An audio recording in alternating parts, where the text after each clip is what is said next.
Ya, shalom, selamat malam Bapak Ibu serta saudara-saudara sekalian. Selamat berjumpa kembali di dalam acara gereja pada malam ini. Dan pada malam ini kita akan memulai rangkaian pelajaran yang baru ya, seri yang baru, yakni yang saya beri judul The Great, pengakuan iman rasuli. Nah, bagi Bapak Ibu serta saudara-saudara sekalian yang dulunya mungkin beribadah di gereja-gereja ya tradisional atau gereja-gereja Protestan, tentu cukup akrab dengan pengakuan iman rasuli, karena biasanya pengakuan iman rasuli ini dikumandangkan setiap hari Minggu. Nah, sebenarnya sih, kalau tidak salah ada sebuah gereja Sidang Jemaat Allah di Korea yang juga setiap minggu mengkumandangkan pengakuan iman rasuli ini dalam ibadahnya. Dan malam ini kita akan mulai belajar pengakuan iman rasuli tersebut. Kita akan mempelajari poin demi poin dari pengakuan iman rasuli tersebut, namun sebelum kita membahas keseluruhannya, saya akan memberikan semacam pengantar terlebih dulu kepada pengakuan iman rasuli ini. The Great, pengakuan iman rasuli bagian pertama. Nah, kita tentu ingin tahu pengakuan iman rasuli itu bunyinya seperti apa sih? Di dalam bentuk yang ada sekarang ini, pengakuan iman rasuli tersebut berbunyi seperti ini. Aku percaya kepada Allah, Bapa yang Maha Kuasa, Khalik langit dan bumi, dan kepada Yesus Kristus, anaknya yang tunggal, Tuhan kita, yang dikandung dari Roh Kudus, lahir dari anak darah Maria, yang menderita sengsara di bawah pemerintahan Pontius Pilatus, disalibkan, mati dan dikuburkan, turun ke dalam kerajaan maut, pada hari yang ketiga bangkit pula dari antara orang mati, naik ke surga, duduk di sebelah kanan Allah, Bapa yang Maha Kuasa, dan dari sana ia akan datang untuk menghakimi orang yang hidup dan yang mati. Aku percaya kepada Roh Kudus, gereja yang kudus dan am, persekutuan orang kudus, pengampunan dosa, kebangkitan tubuh, dan hidup yang kekal. Amin. Nah, saudara-saudara sekalian, sebelum kita membahas satu demi satu, saya ingin mengatakan satu demi satu dari pengakuan iman rasul ini, saya ingin mengatakan kepada Anda, jika ada pernyataan pengakuan iman yang hampir universal itu maksudnya pengakuan iman yang diterima di mana saja, oleh siapa saja, dan kapan saja, maka pengakuan iman itu adalah pengakuan iman rasuli. Tentu saudara bertanya, apakah ada pengakuan-pengakuan iman yang lain? Oh, ada. Contohnya pengakuan iman Nisea, pengakuan iman Kalsdon, dan beberapa yang lainnya. Namun dari antara pengakuan-pengakuan iman yang ada, yang boleh dikata hampir diterima secara universal, itu adalah pengakuan iman rasuli. Di dalam bentuk awalnya, kemungkinan pengakuan iman rasul itu tidak menggunakan kata ganti aku. Kalau saudara perhatikan di sini kan aku percaya pada Allah Bapa yang Maha Kuasa, Khalik langit dan bumi, dan seterusnya dan seterusnya. Kemudian aku percaya kepada Roh Kudus dan seterusnya dan seterusnya dan seterusnya.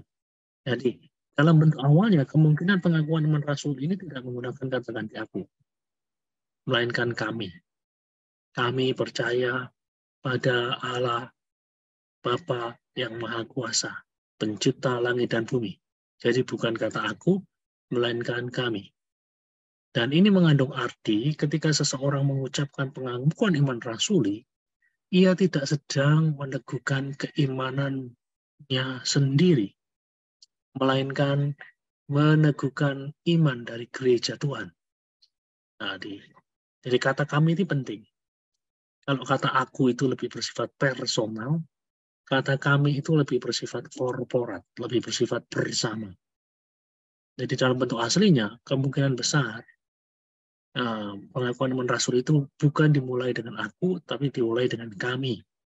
Dan penggunaan kata kami ini berbicara mengenai sesuatu yang meneguhkan bukan keimanan seorang pribadi lepas pribadi, melainkan meneguhkan iman dari gereja Tuhan. Implikasinya, bisa jadi ada elemen-elemen dari pengakuan iman itu yang tidak sepenuhnya difahami oleh seseorang, atau tidak bisa dia terima sepenuhnya. Nggak apa-apa. Kalau ini terjadi, nggak apa-apa. Karena kata kami itu berbicara mengenai pengakuan iman dari gereja Tuhan secara korporat. Jadi walaupun ada bagian-bagian dari pengakuan iman tersebut yang tidak kita pahami, atau boleh jadi ya mungkin tidak bisa kita terima sepenuhnya, itu tidak mengubah fakta bahwa ketika kita mengucapkan pengakuan iman rasuli, mengkumandangkan pengakuan iman rasuli, kita sedang berada di dalam baris keimanan total yang diyakini oleh gereja Tuhan. Nah, kemudian muncul pertanyaan, kenapa disebut pengakuan iman rasuli? Ya, bentuk final dari pengakuan iman rasuli yang kita kenal sekarang ini itu berasal dari abad ke-8. Jadi kurang lebih 1.200 tahun yang silam.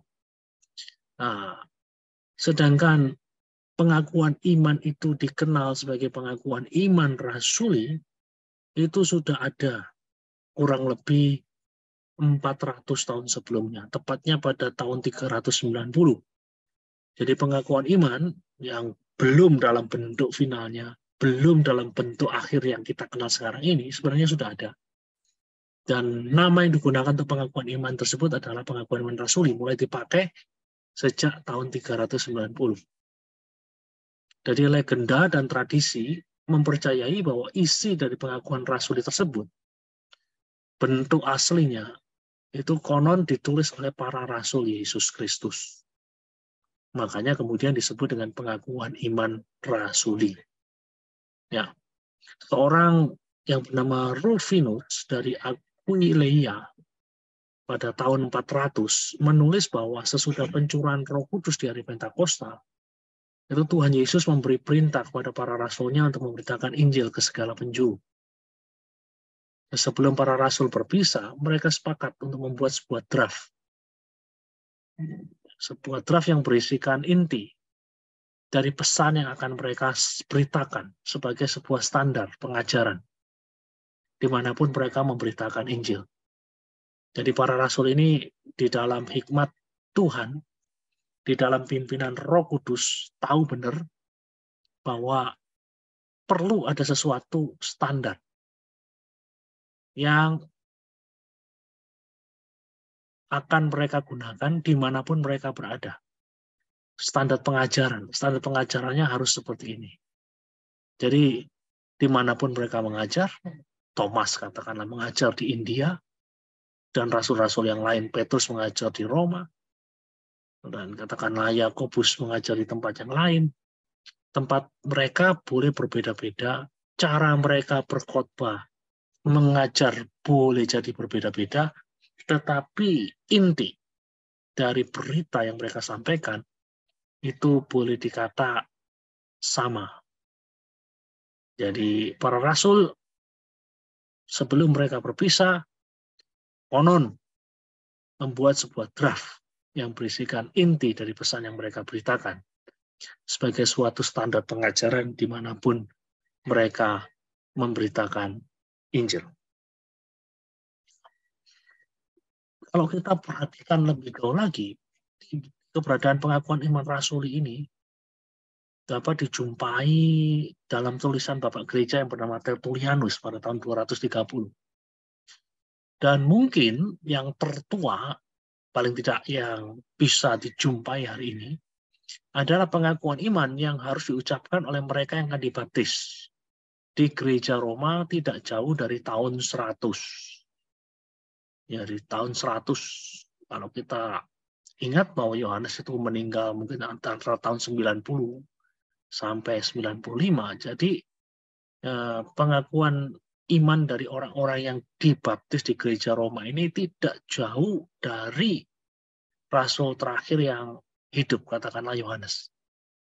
Jadi pada tahun 100, ketika seseorang itu akan dibaptis, mereka harus mengucapkan kalimat seperti ini.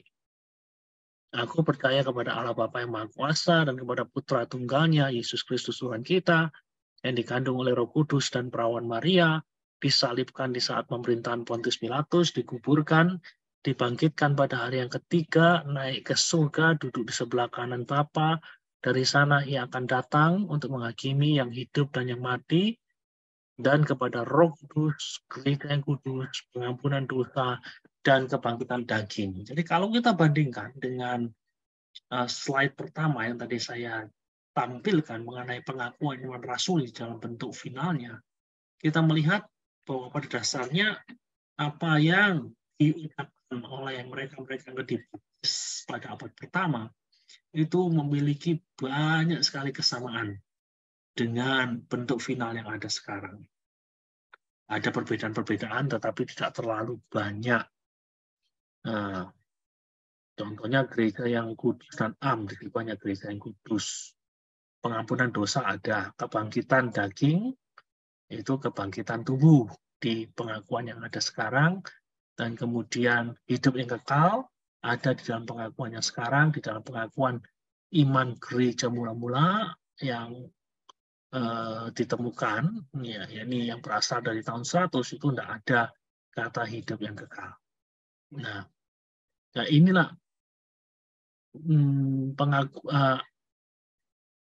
tanda-tanda atau katakanlah jejak-jejak pengakuan iman rasuli yang sebenarnya bisa ditelusuri jauh sekali sampai pada suatu masa yang dekat sekali dengan kehidupan para rasul. Jadi jangan heran kalau pengakuan iman ini disebut sebagai pengakuan iman rasuli. Nah, jadi sekali lagi kita melihat kemiripan dengan pengakuan iman yang kita kenal sekarang ini.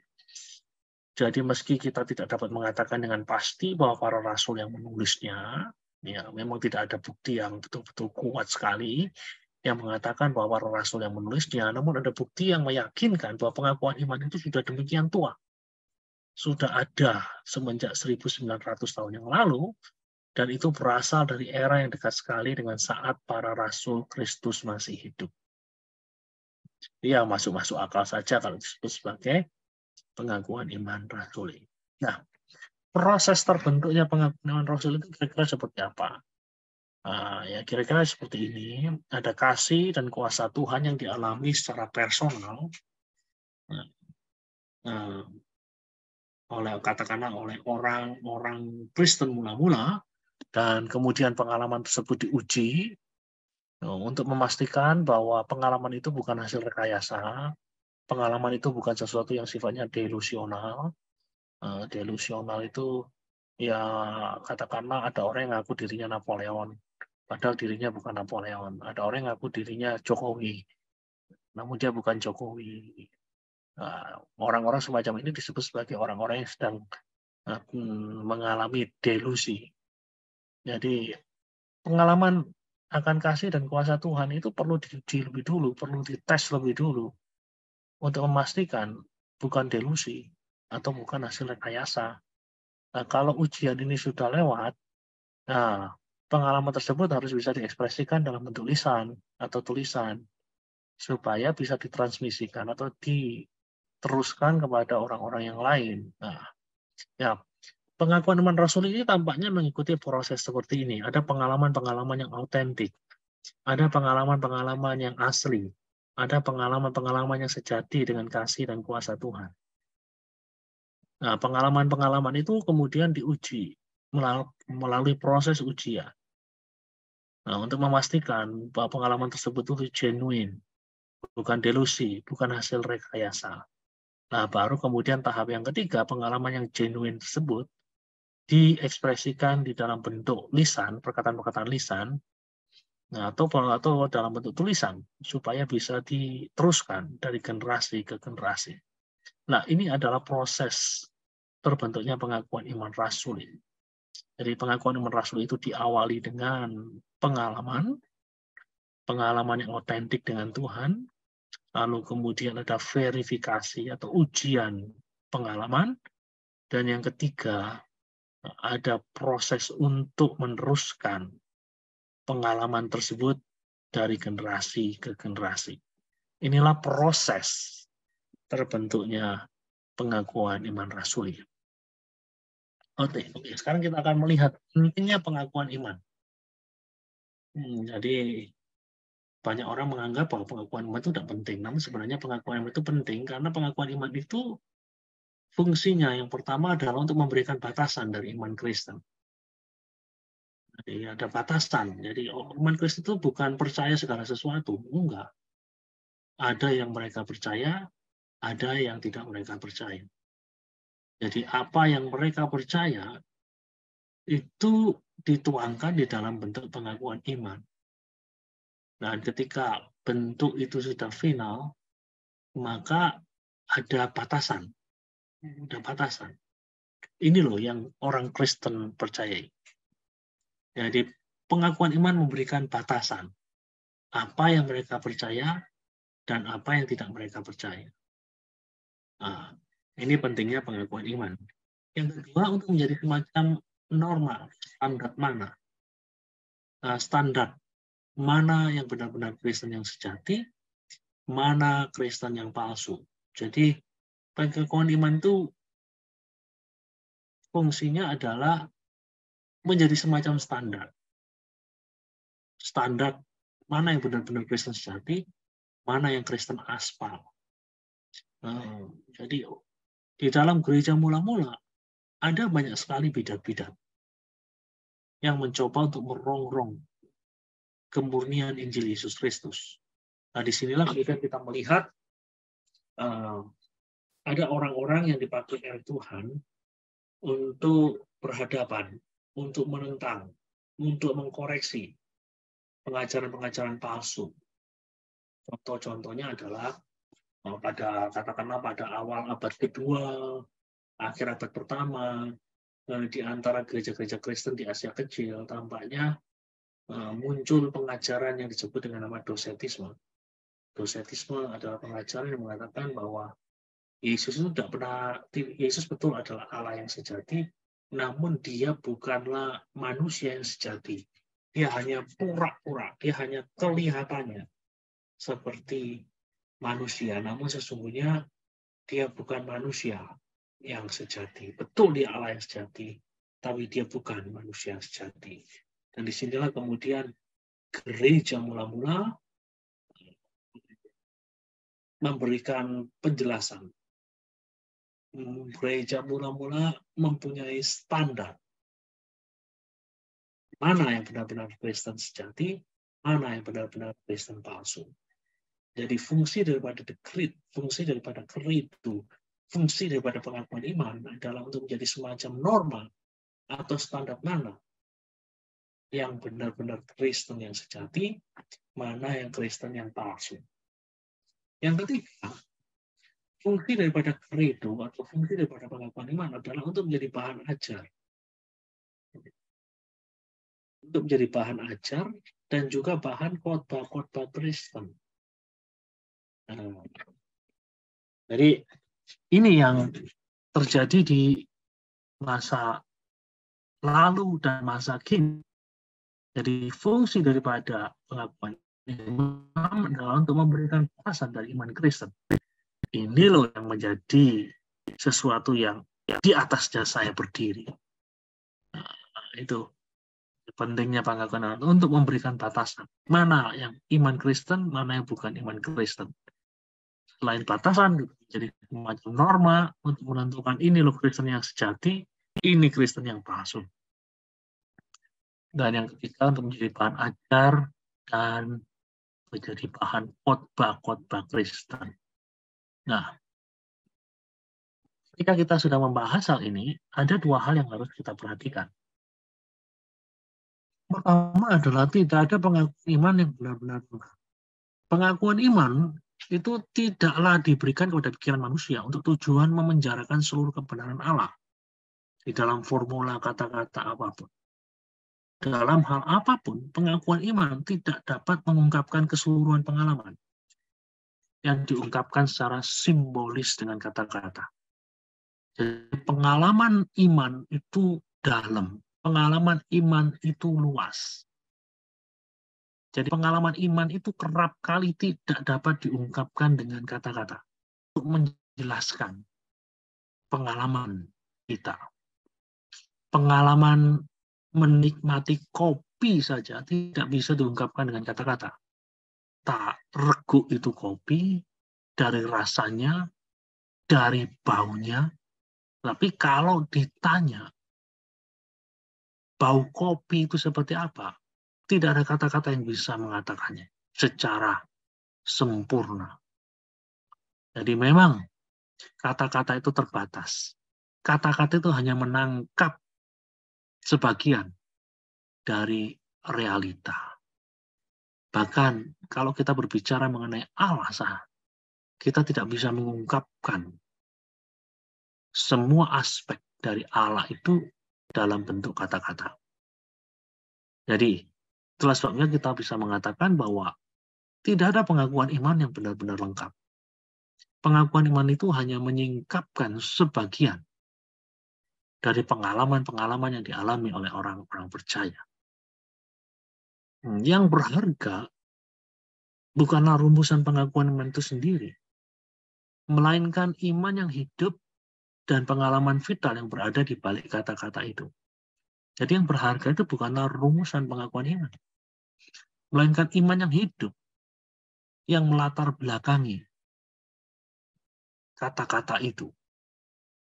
Ketika pengakuan iman atau credo itu menjadi dogma Kristen, hanya sekedar dogma, tanpa diikuti atau tanpa didampingi dengan pengalaman Kristen, maka credo atau pengakuan iman itu akan menjadi pengakuan iman yang kosong. Nah, jadi pengakuan iman yang kehilangan fungsinya. Nah, ini yang perlu untuk kita pahami. Nah, jadi tidak ada pengakuan iman yang lengkap. Karena kata-kata itu terbatas untuk menyingkapkan seluruh aspek dari pengalaman manusia dengan Tuhan. Dan yang berharga, itu bukanlah rumusan dari pengakuan iman itu sendiri. Yang berharga adalah iman yang hidup, yang berada di balik kata-kata itu. Itulah sebabnya ketika credo atau pengakuan iman menjadi dogma Kristen, menjadi doktrin, namun tanpa diikuti oleh pengalaman Kristen, maka pengakuan iman itu nggak ada artinya, nol besar. Dan kemudian yang kedua, tidak ada pengakuan yang bersifat final, bukan saja tidak ada pengakuan iman yang betul-benar komplit, tidak ada pengakuan iman yang final. Final ini maksudnya tidak dapat dipertanyakan. Jadi tidak dapat dipertanyakan, atau mungkin dalam bahasa yang ekstrim, dalam bahasa yang kasar itu tidak dapat diganggu-gugat. Gitu. Jadi final di sini maksudnya tidak dapat dipertanyakan, tidak dapat diganggu-gugat. Kenyataannya nggak seperti itu, saudara-saudara sekalian. Tidak ada pengakuan iman yang final. Kalau ada pengakuan iman yang final, maka pengakuan iman tersebut tidak boleh lagi dipertanyakan. Ya, perlu dipahami bahwa hampir semua pengakuan iman itu ditulis untuk menanggapi atau meresponi bidat atau ajaran yang sesat yang muncul dalam tempat dan zaman tertentu. Dosetisme mungkin, contohnya, yang tadi saya singgung, muncul di dalam ruang dan waktu, ruangnya di mana Asia kecil kemungkinan, waktunya di mana akhir abad pertama, di Rasul Paulus berusaha memerangi bidat yang ada di Kolose. Jadi tempatnya adalah Kolose di Lembah Likus di Asia Kecil. Nah, kemudian zamannya apa ya? Zamannya mungkin sekitar tahun 60-an. Surat Kolose ditulis untuk meresponi bidat. Jadi pengakuan iman itu ditulis untuk meresponi bidat yang muncul dalam tempat dan zaman tertentu. Ya, jadi kalau di zaman para rasul itu responnya dalam bentuk surat-surat yang kemudian sebagian jadi Alkitab. Kalau pengakuan iman, itu katakanlah pengakuan iman Nisea, itu muncul untuk meresponi bidat yang disebut dengan nama Arianisme. muncul di dalam tempat dan zaman tertentu. Ini sekitar abad keempat, Arianisme. Itulah sebabnya kalimat-kalimat dari pengakuan iman itu sangat dipengaruhi oleh pandangan dunia, filsafat, dan psikologi dari zaman tersebut.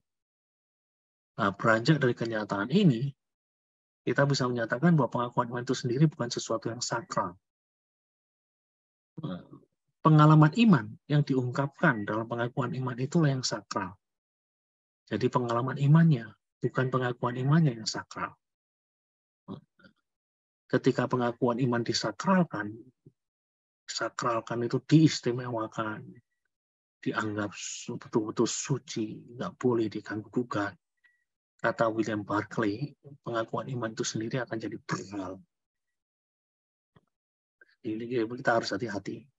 Jadi jangan sampai pengakuan iman di mana di dalamnya terkandung doktrin, itu kita anggap sebagai sesuatu yang sempurna, sebagai sesuatu yang final, tidak dapat digugat, tidak dapat dipertanyakan. Pengakuan iman itu bagi saya masih belum bersifat final.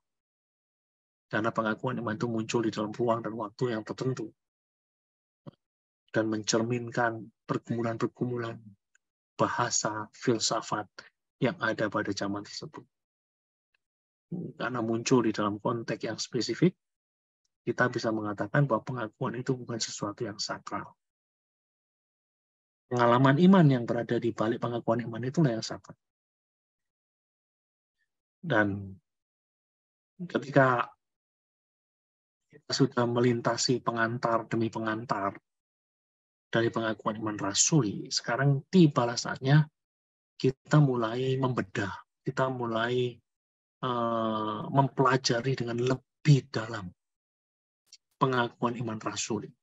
Nah, pengakuan iman rasuli dibuka dengan kata aku percaya, atau kalau menurut salah satu pakar, bentuk aslinya adalah kami percaya. Apapun itu, aku percaya, kami percaya. Nah, di dalamnya ada satu kalimat ada satu kata yang cukup penting, itu percaya. Percaya, keyakinan. Aku percaya. Percaya atau yakin ini, itu kalau ditanya, kira-kira datangnya dari mana ya? Nah, saya menemukan bahwa kalau kita berbicara mengenai keyakinan, kalau kita berbicara mengenai kepercayaan, keyakinan, atau kepercayaan itu bisa datang kalau dalam kehidupan sehari-hari melalui jalan eksperimen dan demonstrasi. Contohnya, logam itu mengembang kalau dipanaskan, menyusut kalau didinginkan. Saya percaya akan hal ini. Logam itu mengembang kalau dipanaskan, menyusut kalau didinginkan. Saya percayakan hal ini karena ketika saya punya logam, kemudian saya panaskan, logam tersebut jadi memuai dan bertambah panjang. Tapi begitu saya masukkan ke dalam suhu yang lebih dingin, logam tadi mengalami penyusutan. Nah, keyakinan bahwa logam mengembang di waktu panas, menyusut di waktu dingin, itu datang melalui apa? Melalui eksperimen, melalui percobaan, melalui demonstrasi. Jadi selain melalui jalan eksperimen dan demonstrasi, keyakinan itu bisa muncul melalui jalan penalaran. Contoh, semua manusia berkaki dua. Amir berkaki dua. Jadi Amir adalah manusia. Ini adalah pernyataan yang logis. Jadi keyakinan itu bisa muncul. Jadi saya percaya itu karena ada sesuatu yang logis. Gitu. Saya percaya gaya gravitasi itu ada karena ada sesuatu yang logis yang bisa menjelaskan. Jadi kalau kita biarkan pohon ada di atas pohon dan kemudian entah karena apa jatuh, dia jatuhnya bukan jatuh ke atas tapi jatuh ke bawah. Nah, saya percaya bahwa ada gaya gravitasi oleh karena nalar saya mengatakan demikian. Logika saya mengatakan demikian. Jadi keyakinan bisa muncul melalui jalan penalaran. Keyakinan juga bisa datang dari pernyataan seorang atau badan yang punya otoritas. Jadi kita percaya bahwa cahaya itu punya kecepatan 186.000 mil per detik. Ya dari mana? ya dari para ahli fisika yang menyatakannya. Kita tidak perlu datang ke lab untuk mempercayainya. Kita hanya perlu mempercayai apa yang dikatakan oleh para expert mengenai kecepatan cahaya. Demikian pula ketika kita datang ke dokter, kita bisa yakin bahwa resep yang dikasih oleh dokter itu bila ditebus tidak membahayakan saya, malah menyembuhkan saya. Jadi keyakinan semacam ini, resep dan obat yang diberikan oleh dokter itu bisa menyembuhkan saya, datang dari pernyataan seseorang yang punya otoritas, dalam hal ini adalah dokter spesialis. Jadi kalau saya disuruh minum antibiotik ketika demam dan nyeri di tenggorokan saya, dan yang menyatakan bahwa saya harus minum antibiotik itu adalah dokter spesialis THT, jadi keyakinan tersebut muncul oleh karena apa ya? Karena dokter spesialis THT ini adalah orang yang punya otoritas, mengerti banget ilmunya. Yang keempat, keyakinan itu bisa datang dari bukti orang-orang yang dapat kita percayai. Jadi ada banyak hal dalam hidup ini yang tidak dapat kita buktikan. Saya tidak dapat membuktikan bahwa telah terjadi pertempuran dahsyat di antara arek-arek Surabaya dengan pasukan sekutu pada tanggal 10 November 1945. Saya nggak bisa membuktikan karena saya belum ada, saya belum lahir. Tapi saya mempercayai bahwa peristiwa tersebut benar-benar terjadi karena ada bukti. Buktinya dalam bentuk apa? Ya buktinya dalam bentuk pelaku sejarah yang bercerita. Dia bercerita dia dulu bersama-sama dengan teman-temannya waktu masih remaja, melawan pasukan sekutu dengan bambu runcing. Dia cerita. Dan saya percaya apa yang diceritakannya, karena dia adalah orang-orang yang dapat saya percaya. Atau pertempuran dahsyat terjadi di antara arek Surabaya dan pasukan sekutu, oleh karena katakanlah info dari sejarawan yang terkemuka. Nah, kita mempercayai sejarawan tersebut karena memang dia adalah orang-orang yang bisa dipercaya. Contoh yang lain lagi, saya tidak tahu seperti apa Taman Getsemani di Yerusalem. Karena saya belum pernah ke sana. Tetapi saya bisa menerima deskripsi yang diberikan oleh orang-orang yang pernah ke sana. Dan saya mempercayai ketika orang tersebut mengatakan, oh di dalam Taman Getsemani itu ada pohon zaitun yang usianya lebih dari 2000 tahun. Nah, saya percaya karena orang yang cerita kepada saya adalah orang yang dapat saya percayai. Saya tahu dia pernah ke Holy Land. Saya tahu dia pernah membuat foto-foto mengenai Taman Eden.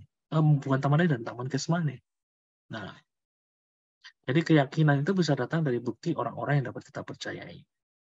Yang kelima, keyakinan itu dapat datang dengan melihat dampak dari sesuatu. Meskipun sesuatu itu sendiri mungkin berada di luar pengetahuan atau pemahaman kita. Contohnya, saya percaya akan adanya arus listrik karena saya telah melihat dan menggunakan kekuatan dan efeknya. Saya percaya arus listrik itu ada karena ketika hari gelap, saya nyalakan lampu nyala dan kemudian menerangi ruangan gelap. Saya percaya bahwa listrik itu ada karena kalau saya tancapkan sebuah lemari yang terbuat dari logam, di mana di dalamnya ada plastik, kemudian saya nyalakan, saya hubungkan dengan stop kontak, maka kotak tersebut menjadi kotak es, jadi kulkas, jadi lemari es. Jadi kotak yang tadinya suhunya biasa-biasa sekarang jadi dingin. Nah, itu karena ada apa? Karena ada listrik. Jadi saya mempercayai keberadaan listrik dari efek yang muncul. Jadi lemari, kotak tadi, ya suhunya biasa-biasa saja, suhu kamar 25 derajat Celcius, ketika dicolokkan bagian dalamnya turun drastis suhunya, katakan jadi 8 derajat, 3 derajat. Jadi saya yakin bahwa listrik itu ada dari dampak atau dari dampak sesuatu. Ya. Nah, kemudian yang keenam, keyakinan itu bisa berasal dari pengalaman. Nah, Sebagai hasil dari pengalaman, seseorang nggak perlu lagi berkata, saya telah mendengar bahwa memang demikian. Sebagai gantinya, ia dapat berkata, saya tahu secara pribadi bahwa memang demikian adanya, karena saya mengalaminya. Nah, ketika orang berkata, es itu dingin, ya itu hanya sekedar informasi. Tetapi ketika saya diberi kesempatan untuk memegang es, dan tangan saya yang tadi hangat kemudian jadi beku, maka saya sekarang bisa berkata, saya tahu bahwa es itu dingin. Karena saya telah mengalaminya. Saya telah memegangnya. Nah, saudara tahu bahwa kekristenan yang sejati itu melibatkan pengalaman pribadi di antara manusia dengan Allah melalui Yesus Kristus. Kekristenan sejati itu selalu melibatkan pengalaman pribadi. Nah, itulah sebabnya setiap generasi di dalam kekristenan itu adalah generasi pertama. Setiap generasi di dalam kekristenan disebut sebagai anak Allah. Tidak pernah disebut sebagai cucu Allah, cicit Allah. Tidak pernah.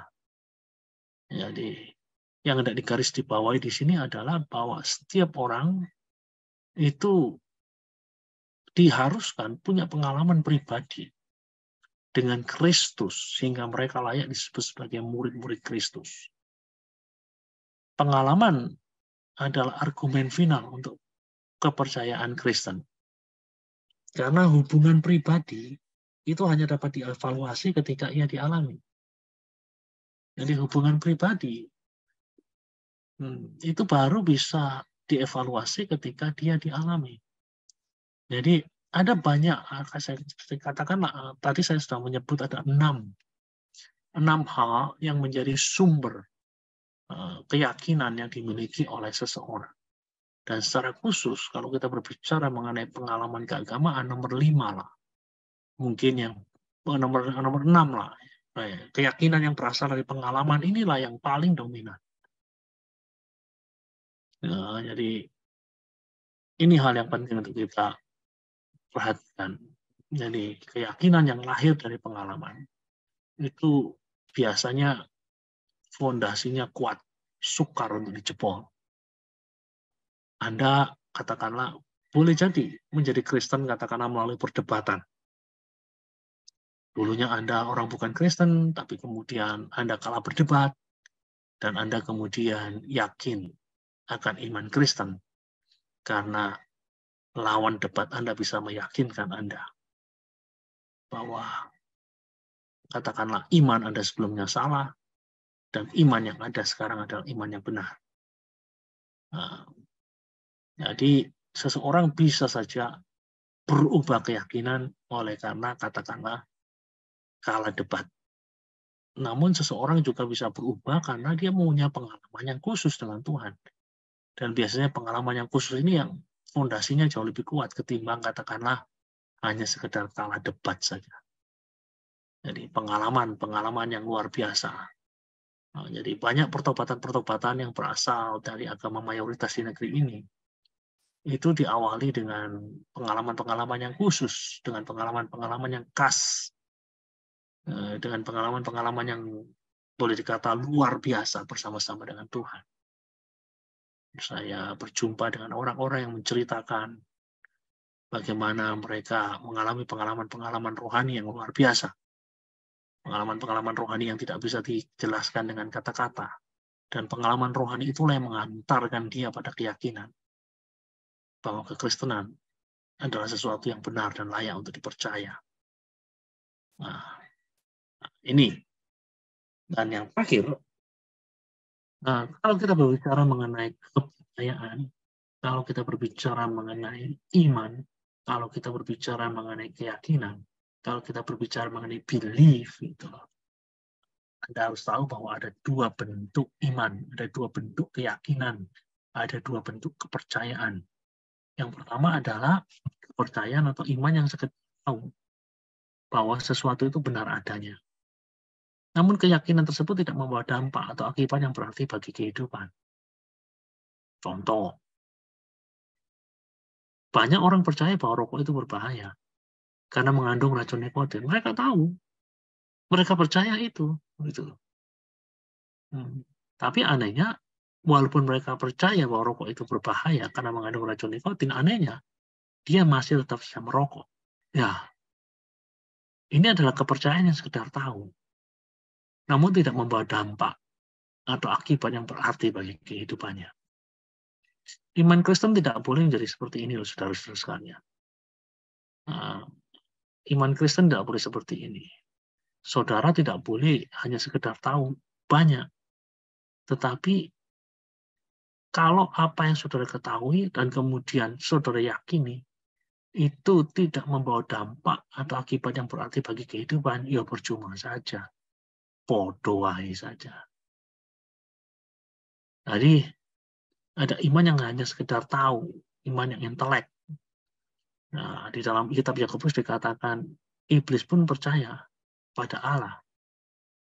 Percaya pada Allah dalam pengertian apa? Ya, iblis itu punya pengetahuan yang benar akan Allah, percaya bahwa Allah itu Maha Kuasa, percaya bahwa mereka itu bukan tandingan Allah. Tetapi ya ini, mereka hanya sekedar tahu, tapi pengetahuan yang kemudian membawa mereka pada keyakinan, pengetahuan dan keyakinan itu tidak cukup bisa untuk mengubah kehidupan atau perilaku mereka. Nah, yang kemudian yang kedua adalah iman secara total. Iman secara total itu adalah ketika seseorang itu hidupnya benar-benar dipengaruhi dan diubahkan oleh apa yang dia yakini sebagai kebenaran. Jadi, ada orang-orang yang yakin betul akan kebenaran dan dia hidupi kebenaran tersebut. Hidupi kebenaran tersebut. Nah, inilah iman yang katakanlah iman yang total, iman yang total. Jadi saat gereja mula-mula berkembang, nah ini kita banyak berjumpa dengan orang-orang yang memiliki iman yang habis-habisan, iman yang total, di mana kehidupan dari mereka benar-benar diubahkan oleh apa yang mereka yakini sebagai kebenaran. Barnabas menjual propertinya dan kemudian membagi-bagikannya kepada jemaat yang kekurangan. Jadi kita melihat bahwa keyakinan Barnabas itu benar-benar mempengaruhi hidupnya, mengubahkan hidupnya, sehingga dia berani untuk melakukan hal-hal yang luar biasa, mungkin hal-hal yang boleh dikatakan konyol oleh orang-orang modern. Jadi ada iman yang sekedar tahu saja, namun ada iman yang total, meliputi keseluruhan kehidupan seseorang. Nah, ini sesuatu yang perlu untuk kita pelajari pada bagian pertama ini. Jadi kita masih masuk di dalam bagian pengantar. Kita tahu kenapa pengakuan iman rasuli yang boleh dikata hampir diterima secara universal ini disebut sebagai rasuli. Itu kenapa? Tadi saya sudah jelaskan. Kemudian ada banyak beberapa aspek lagi yang saya jelaskan, yang kemudian berujung pada pembahasan mengenai ada dua jenis iman. Iman yang hanya sekedar tahu saja, namun tidak ada efek atau perubahan kehidupan. Dan ada iman yang total, bukan hanya sekedar yakin dan tahu semata, tetapi juga diwujudkan melalui kehidupan yang berubah oleh karena apa yang diyakininya sebagai sebuah kebenaran. Oke, sampai di sini saya akhiri bagian pertama dari penjelasan pengakuan iman rasuli yang dimulai dengan kata I believe atau we believe. Aku percaya. Percaya itu datangnya dari mana sih? Ada banyak cara kepercayaan itu bisa datang. Jadi kalau kita berbicara mengenai keagamaan, dari berbagai macam cara tersebut ada satu cara yang boleh dikata menjadi puncaknya, yaitu pengalaman pribadi dengan Tuhan.